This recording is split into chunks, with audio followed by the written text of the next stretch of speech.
Hey all, welcome to the Freedom Experience, where I inspire business owners to build more valuable businesses and achieve their ideal exits. I'm Jean Moncrief, and every week I answer your questions or bring on expert guests who share their journeys, their strategies, and their secrets to help you create a more valuable business. A business that brings you joy, and when the time's right, you can sell at a premium. If you're a business owner and you're looking for a dream team of experts to help you maximize the value of your business and find the freedom you dreamt of when you set off on your entrepreneurial journey, then you're in the right place. This week, we're talking about how do I build a sustainable competitive advantage and why finding a sustainable competitive advantage is so important.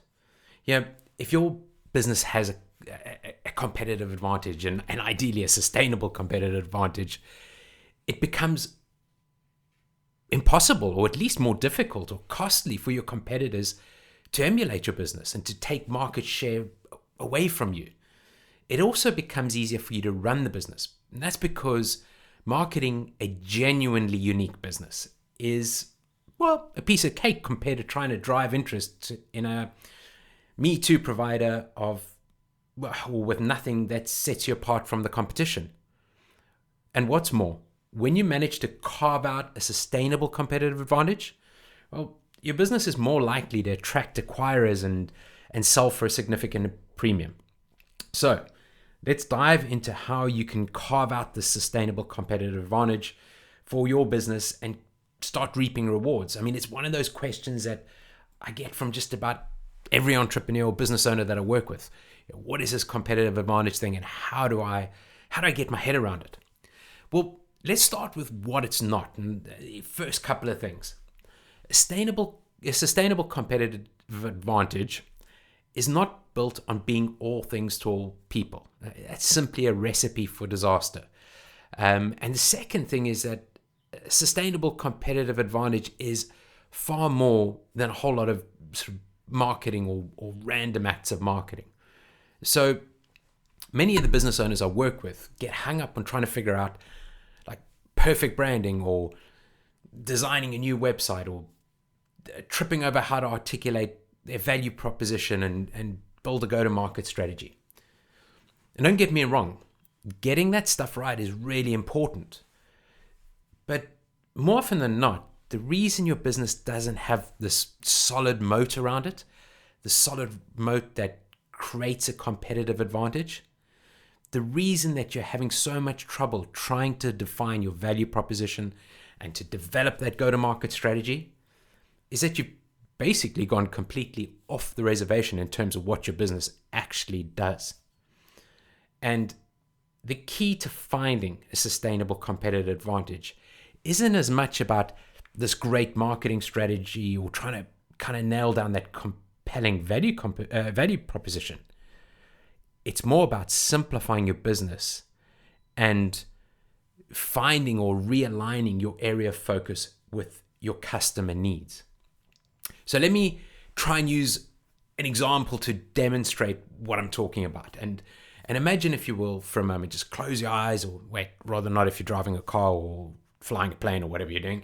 But imagine a dartboard with all your products and services kind of laid out on that dartboard. So in the middle, you got this bullseye, and then you got these concentric rings that go around it. And to make things easier, let me do the imagining for you. So you're a PR agency, and you've got lost kind of along the way. So here's what it looks like.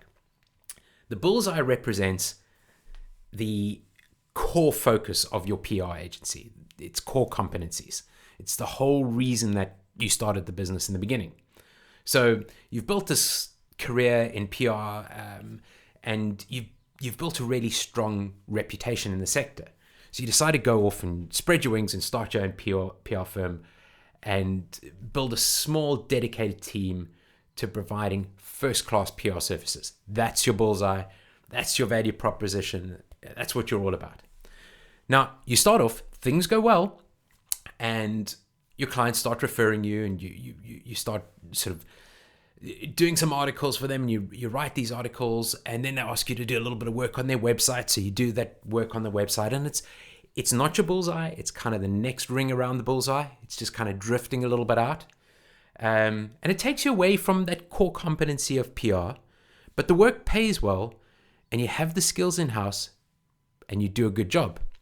And because you do a good job, you take on a bit more business, you take on a few more referrals, your reputation grows, and before you know it, you're starting to do a few other things. You're starting to do a little bit of advertising copy and maybe writing some emails.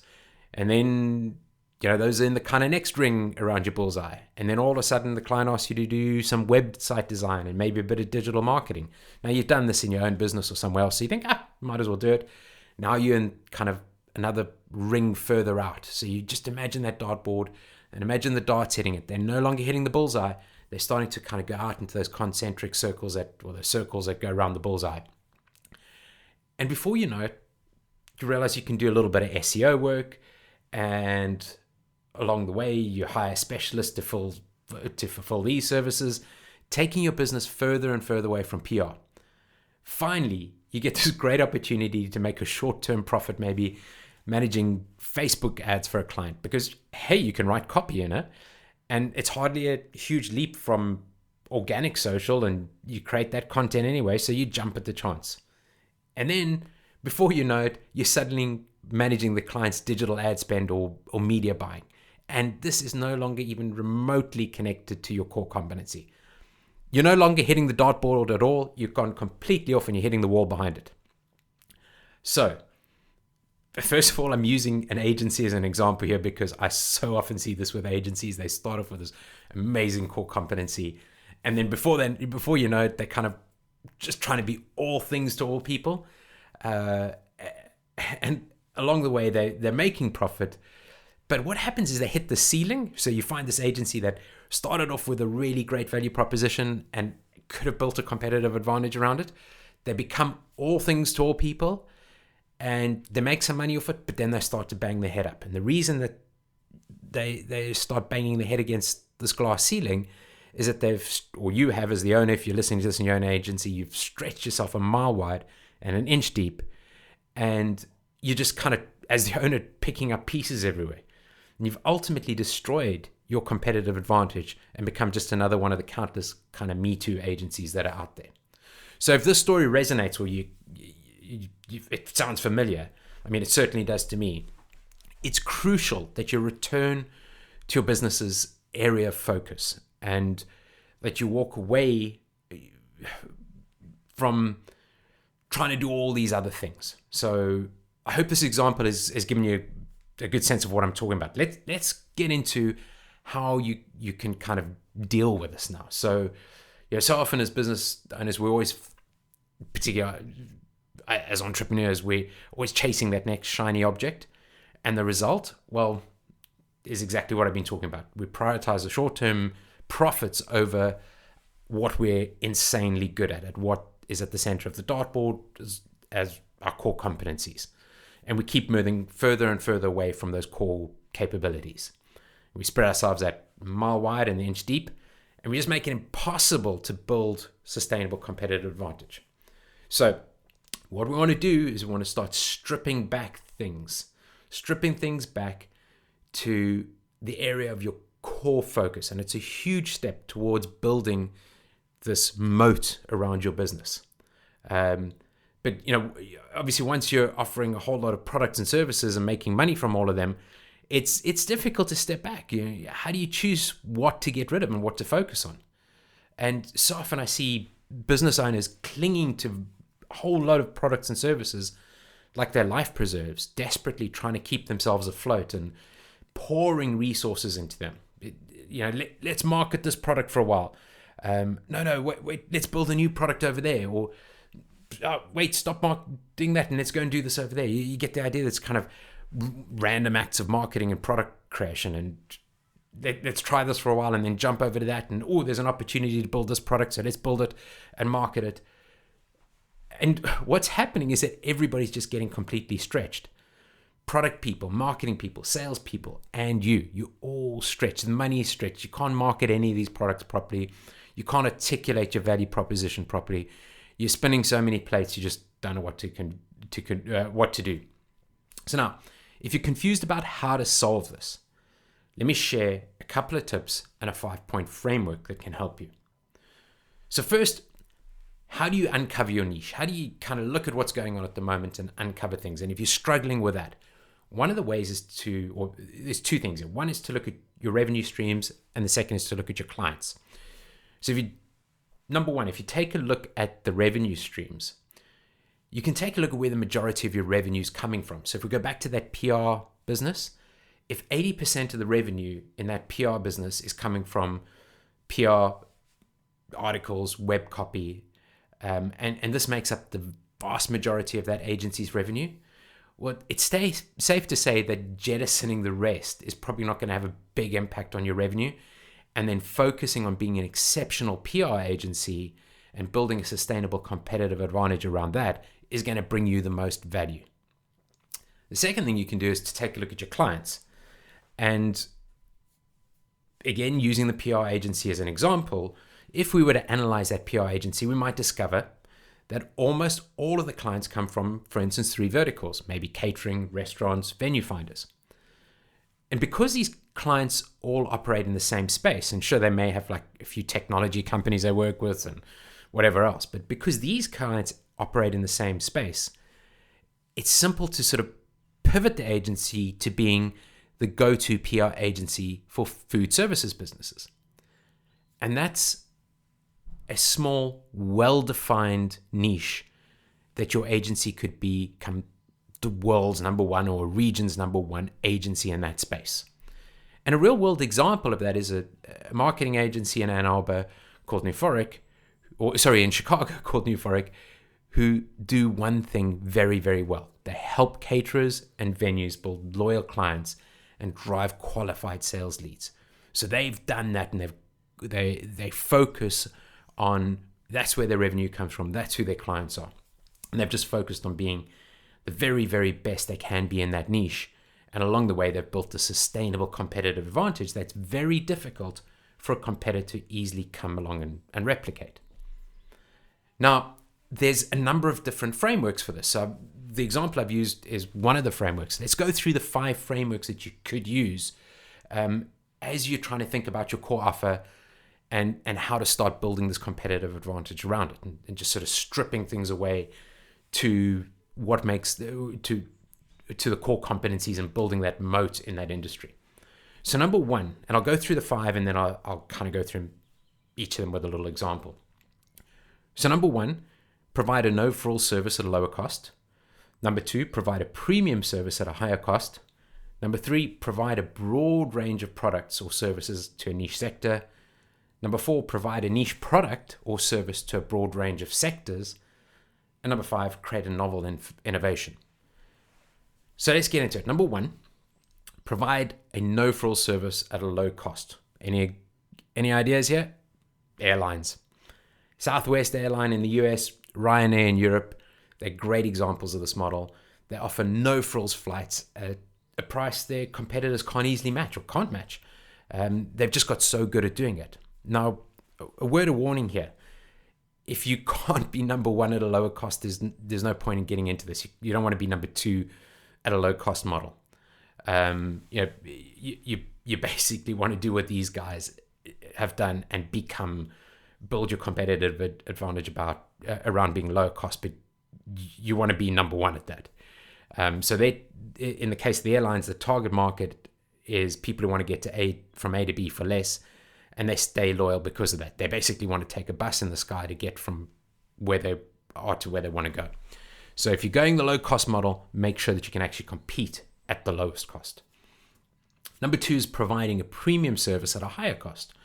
So sticking with the airline model, just contrast Southwest and Ryanair with airlines like British Airways, Delta, Air France. They've got kind of first class services, premium services, and people fly with these premium airlines and expect to pay more in return for top of the line service that their competition can't match. They stay loyal for that reason. So two opposite things there. One is providing a no-frills service at a lower cost.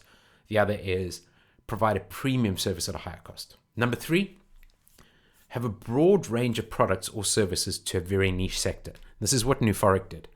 So you could be kind of a marketing company or digital marketing agency for just folks in the food services industry. Or you could be an HR for eco-friendly organizations, or you could be the marketing person or the go-to marketing company for yoga instructors, or you could build software for freelancers. So there's countless businesses who have found success in becoming the go-to provider of a generic product or service in a very narrow niche. The fourth one is to provide a niche product or service to a broad range of existing sectors. So for example, you could compose theme songs for podcasts, or do hand-drawn explainer videos, or create banana-like cones that have caution wet floor on them. Those kind of banana-looking cones that maybe the banana yellow in colors would make me think of them as bananas, but caution wet floor. So it's a laser focus on a single product or service that can serve your business incredibly well. And then finally, number 5 is to create a novel innovation. Something that's patented technology where there's a strong demand for it, and you can create a competitive advantage around that. And I mean, iPhones are probably one of the best examples there. So those 5 frameworks again: provide an overall service at a lower cost, provide a premium service at a higher cost. Number 3, provide a broad range of products or services to a niche sector. Number 4, provide a niche product or service to a broad range of sectors. And number 5, create a novel innovation. And obviously I'll make sure those are in the show notes. So here's a little exercise that can help take you to the next level. So the first thing you did was you thought about what your core was, you thought about that dartboard, and you just went back to your core offering. And the second thing we talked about was a framework to kind of help you figure out where you position that. And the third thing about building a sustainable competitive advantage is building some uniqueness into your business. What makes you different from all of the competitors out there? And let's start right now. Just pull out a piece of paper and a pen, pause this, or do it straight afterwards. But write down everything that sets you apart from your competition. Everything that comes to mind that you think of that this makes me different from the competition. Now, a word to the wise here. Whenever I go through this exercises with entrepreneurs, one of the things that always happens is that they list out a whole lot of things that are not really unique, and they're kind of those me too things. So there are things on the list like, we've got the best service, or we're the cheapest, or our app integrates with the most software. But you can't build a moat around your business on great customer service alone, because it's not unique. Everybody's trying to do it. So I want you to really dig deep here, and I want you to look for or to write down things that are truly unique about your business. And ideally, this list contains like 3 things that are truly unique from your competitors. So your competitors might be able to replicate one of these things. They may be able to go toe to toe with you on 2 of these things. But hell, replicating 3 unique features that you've carved out in your business is either going to be impossible or prohibitively difficult and expensive. So let me give you an example. Let me give you my ones.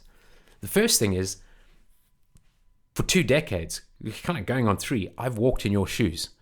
I've built, founded, raised capital, scaled, exited multiple businesses. I know the stresses you're going through. So I've walked in your shoes. The second one is, I'm focused on helping you build value over just simply looking at growth and revenue. You'll see so many companies out there talking about growth and revenue and putting your numbers up. I'm here to help you create value. And with that creation of value, your growth and revenue should come along with it. And the third thing for me is my client selection process. I only engage with clients I know that I can help. So my 3 uniques, and this is really different from others, is that I've walked in your shoes. I prioritize value, building value over growth and revenue, and my client selection process. So use those as food for thought. Now, let's talk about keeping your advantage sustainable once you've figured this all out. Once you've identified the foundations of your castle and you've started to build this moat around it. The next step is making it sustainable. And the first thing in that is absolute clarity. You need to get clear on what your business excels at or could excel at. So understanding your castle. And it's not a 5-minute sort of once and done process. It's an ongoing process of refining your core offering and ensuring that you're always an absolute rock star at that. You just keep practicing, keep getting better and better and better at that one thing you do insanely well. And then number 2, once you've found that area where you're a true superstar, you need to ignore all the other shiny objects that are going to pull your darts away from the bullseye. All those other objects along that pathway to success. Sure, they might be profitable in the short term, but believe me, they're going to be distractions from your core sort of focus area in the long term. And it's a lot easier to avoid them when you've run the numbers and you know that you're on this surefire path to success. So make sure you've got that absolute clarity, and that once you've found what you're a true rock star or superstar at, that you ignore all those other shiny objects that probably put you in the position you're in right now. So thanks very much for tuning into this week's podcast or this episode. I really appreciate it. If you're interested in potentially working with me to build a more valuable business that really does thrive without you and come time to sell, attracts outlandish offers, I'd love to hear from you. Reach out to me on LinkedIn, John Moncrief, or on my website, johnmoncrief.com, and just drop me a note. Add podcast to that so I know where you're coming from. And if you've enjoyed today's episode, then please support the show by leaving a review and a rating and subscribing to hear further future episodes. Thanks very much for tuning in. I appreciate your time.